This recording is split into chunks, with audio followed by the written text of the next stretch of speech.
What's up everybody, this is Jose from Southern Life. On today's video, we're going to talk about Florida's embarrassing problems related to infrastructure. What is infrastructure? These are the roads, the access to internet and the speed of that internet, the energy, the transportation, and also the sustainability where Florida really has a problem. Access to utilities. While many people brag that Florida is one of the fastest growing populations in the country and that thousands of people a day are moving to Florida, they forget to mention that there's no infrastructure in place for these people. Utilities, access to city water is being omitted from many of the new construction projects, with these homes getting their water from a source like a well, a source that is not sustainable since Florida is having sinkholes, as a demonstration that the state's aquifer isn't as strong as we think it is. Not only is access to clean water not accessible in these fast-growing Florida communities, but also there's no drainage.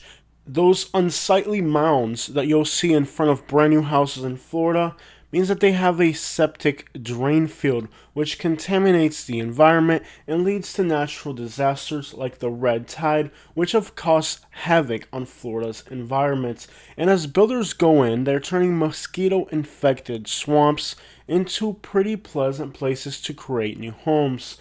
Behind the scenes, tons of insecticides are leaked into the water to make sure that those insects and mosquitoes will not bother the new residents in these new communities. Roundup and other harmful chemicals are used to clear grass from channels that remove the excess water from communities. Clearly, the lack of access to water and how we're treating the water that is here is leading to an exaggeration of the problems that Florida is facing with its ecological problems. And unfortunately, ecological problems have been at the fingertips of politicians who have made a political point out of caring for the environment. However, when it comes to the state of Florida, the ecology here is much different from other states, and it's really not sustainable. So when many people talk about the ecology, they automatically give it a political objective. However, in the case of Florida, infrastructure projects are many times directly related to economical packages that are many times looked at from a political perspective more than from an ecological one. In the case of energy, when it relates to Florida, we can't even touch that subject because it's been so heavily politicized. But energy is also a vital component to infrastructure, and the state of Florida doesn't really produce anything. While there are natural resources below us, they're mostly in ecologically sensitive areas like the Florida Everglades. Economy mostly based on tourism,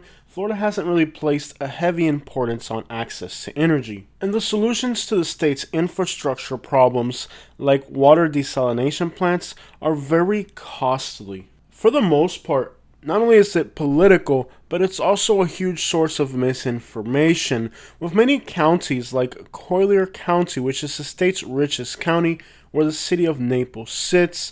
They were recently on a news article bragging about how their landfill will last another 50 years. A landfill that is close to environmentally sensitive areas like the Florida Everglades, and that has a reputation for leaching chemicals and other harmful liquids into the environment.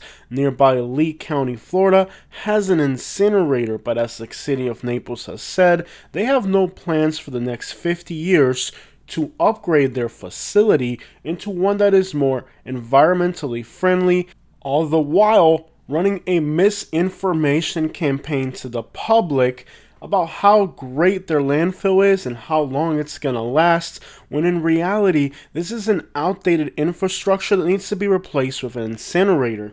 So as we can see, not only is Florida not implementing the changes it needs to make, but they're finding discreet ways to cover up the problem and almost turn one of the weaknesses that Florida has. Florida officials are not even acknowledging that this problem exists. putting out misleading information to the public to make it appear like everything is okay. There's infrastructure, there's well water, you don't even need to pay the city to get rid of your drainage. You don't even have to pay for water because you have your own well. A campaign of misinformation given to people who do not understand the state's ecology and don't even understand the properties they're buying. Places like Lehigh Acres, Florida, that are among the fastest growing communities in the state, do not have access to good internet services and are stuck with garbage brands like HughesNet, or in my case, a Netgear hotspot, considering that I am living in an area where homes are being built on a very fast rate. You would imagine that we would have access here for some good internet. However, the infrastructure is not in place.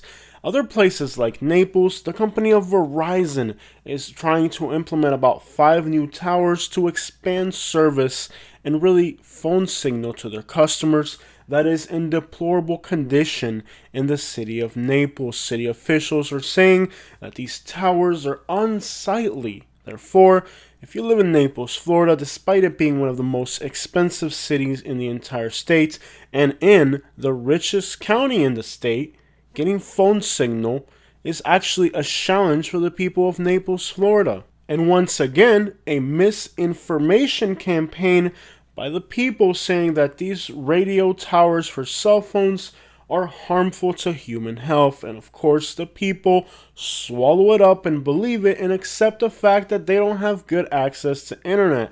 That is why you don't see me live streaming from the city of Naples, because there's not enough signal to live stream from there.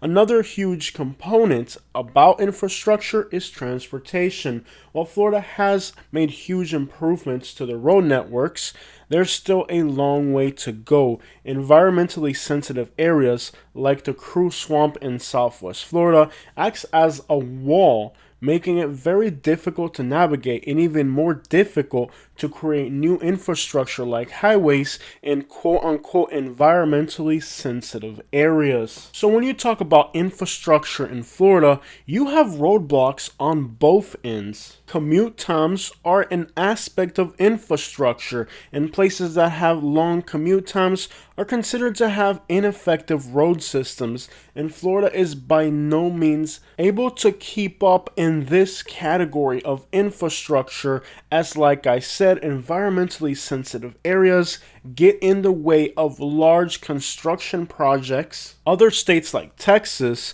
have a much better infrastructure. The materials to make these roads are basically a byproduct of the state's oil industry. However, that doesn't mean we want to turn Florida into an unsightly mess like is the state of Texas, where once again ecological concerns have been tossed away and they have electrical posts and oil rigs where their beaches should be.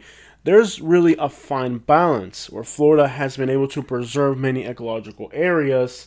It's also done a lot of damage in another category, and it seems like it doesn't matter if you move to the left or the right, there's consequences ecologically on both sides. You don't want Florida to become Texas where it's unsightly, but then you also have problems like the Crew Swamp, which is basically a wall separating a large metropolitan area.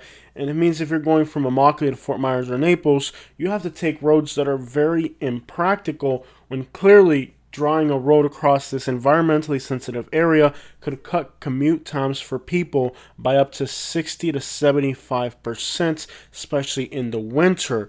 And of course, these changes like loop highways around cities are not taking place in Florida because there's so many ecologically sensitive areas, especially in the state's southern region. When you look at a place like Dallas, Texas, they've been able to very intricately create suburbs and large subdivisions around their cities. Maybe the case of Dallas or Houston. This will not be the case with Florida, where you're not able to create practical layouts for cities because there's so many environmentally sensitive areas that are in the way. So with all this misinformation and with these logistical challenges that the Florida environment and landscape lays out for us, It's very clear that there doesn't seem to be a long-term solution for Florida's infrastructure problems. And it's clear that a city like Lehigh Acres, with over 120,000 people, some estimates putting it as much as 180,000 people, where the vast majority do not have access to city drainage or city water and are having to deal with septic tanks, having to deal with their own well for water, and no access to reliable internet, long commute times to other parts of the state for work, makes you wonder how Florida is going to function in the future if right now, in the elementary stages of growth, we're not putting in place the things that are needed. Very directly, we're being told these things are not going to come to you. The city of Naples has made some efforts to, in places, get rid of septic tanks and allow people to rezone their properties and hook up to the city, which has been great for a few people. Like a neighborhood called Rosemary in central Naples had the opportunity to get rid of their septic tanks and hook into the city.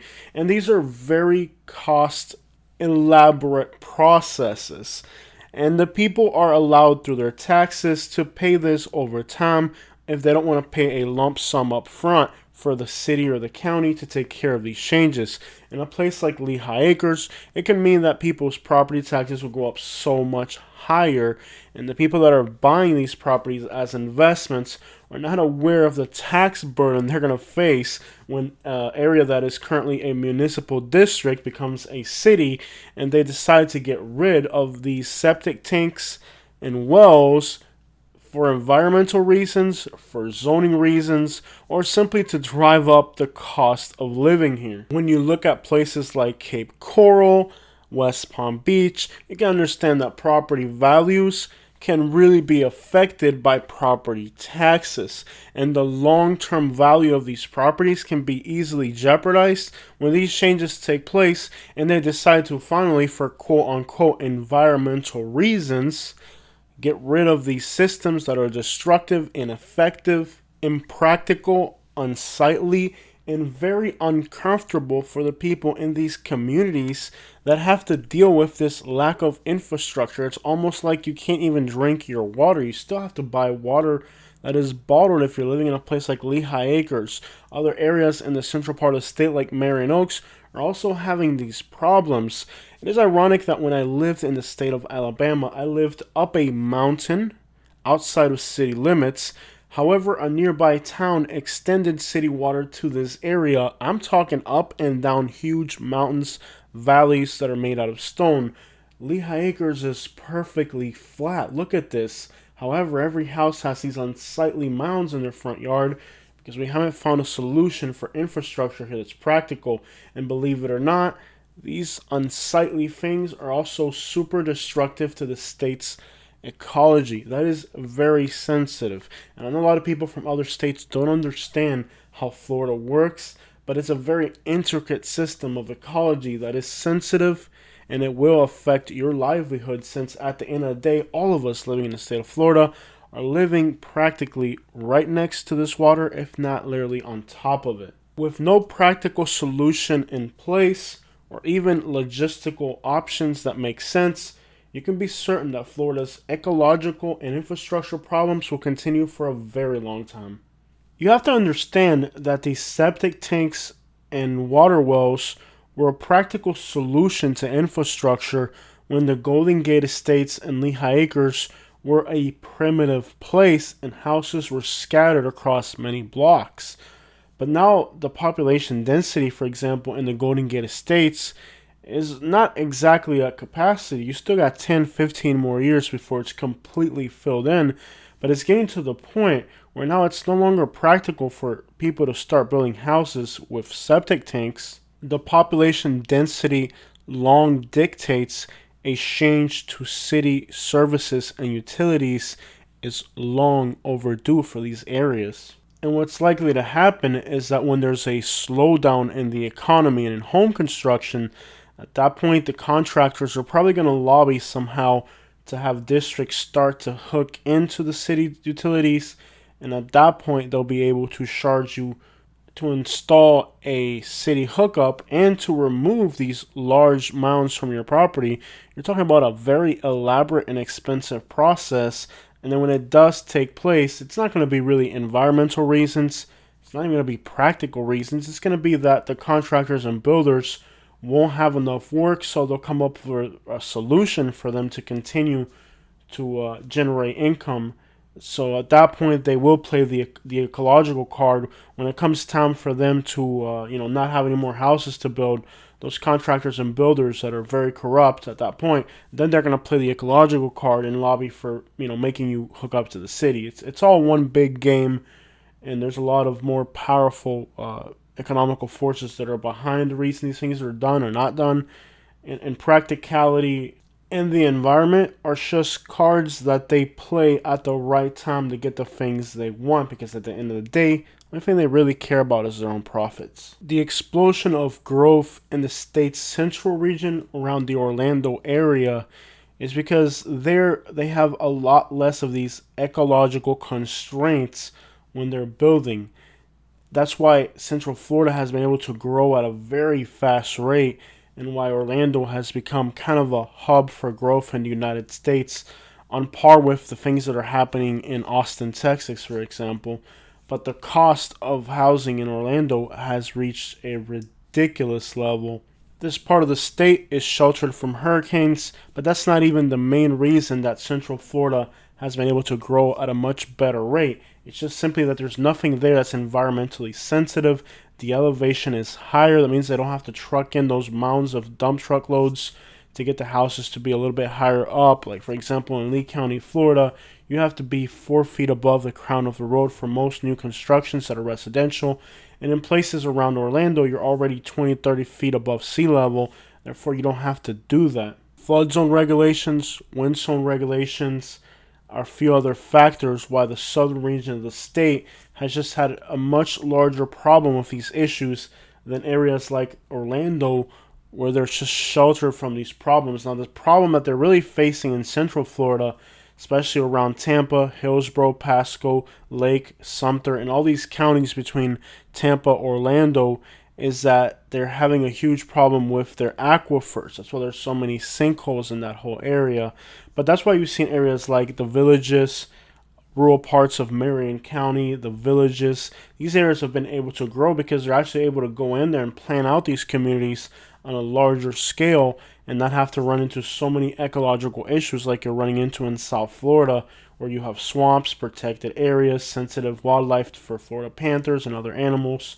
It just lends itself much better for growth. That's why you've seen a huge explosion of property values in the central and northern part of the state. And now even some parts of southern Georgia are starting to see really high land values that are really impractical and don't make any sense. But the problem you have to understand when you're looking at investing in Florida is that many times the values of properties are going to fly out of control many years ahead of the actual infrastructure coming into place. And that's another problem that you have in Florida, is that when you look at the value and the cost of land comparable to the infrastructure, which is a huge component of it, you're not just looking at the infrastructure that's in place today, but the infrastructure that's going to be in place in the future. And that's why some areas are really going to fall behind. For example, in the case of Lehigh Acres, Florida, they know that these things are not going to come. That's why the land is worth nothing here. But in other parts of the state, land is worth a lot more because it's understood that these places are going to have that infrastructure. And I made a video a while back that explains how infrastructure affects the cost of land. And these are really all the deeper things that you have to understand when you start to invest in Florida and know where you can or can't buy. But now you have all these buyers and out-of-state investors that are buying in Florida, and they don't know the minimal thing about the state's infrastructure. The water, the electricity, the internet, the roads. They don't understand nothing, but they're investing in Florida, and many times they're even making a huge profit, even though they don't even understand, because the next round of buyers is also misinformed, and they don't understand what they're buying, they don't understand what they're selling, and it leads to a situation where now prices are going up, but people don't really understand why these prices are going up. And now, to make things even worse, people just blindly follow or believe in politicians or media sources, whatever they say, and it just makes the situation worse. So just to aggravate the infrastructure problems, there's so many people that are pushing and forcing things to happen in Florida that have absolutely no real understanding of the state's landscape and how all these things work together. I think if a lot of these investors really understood how all these ecological and all these regulations, if they really understood how this whole system of the state's infrastructure and ecology and how they are intertwined together, if they understood how that process worked, they would really have second thoughts about where they're investing their money. And that's why I created a program where you donate all your excess money to me so I can travel for you. Just playing, y'all. But now you do have the option to sync me for my video, so make sure that you guys sync me. You guys are aware that these types of videos take a lot of editing and a lot of work, so sync me for what I do, and have a beautiful day. And if you're broke, at least hit the like button or make a comment. That's free.